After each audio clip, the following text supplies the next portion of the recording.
ಆವ ಯೋಚನೆಯು ಬೇಡ ಪಾರ್ಥ, ಅವರವರ ಕರ್ಮಾನುಸಾರ ಭವಸಾಗರ ಪಾರ್ಥ.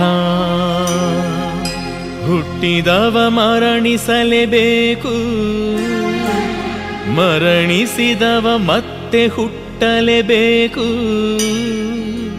ಕೊಲ್ಲುವವನು ನೀನಲ್ಲ, ಸಾಯುವವನವನಲ್ಲ.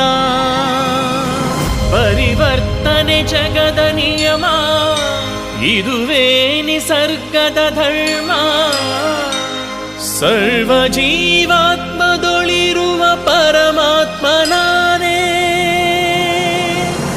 ಆದಿ ನಾನೇ, ಅಂತ್ಯ ನಾನೇ.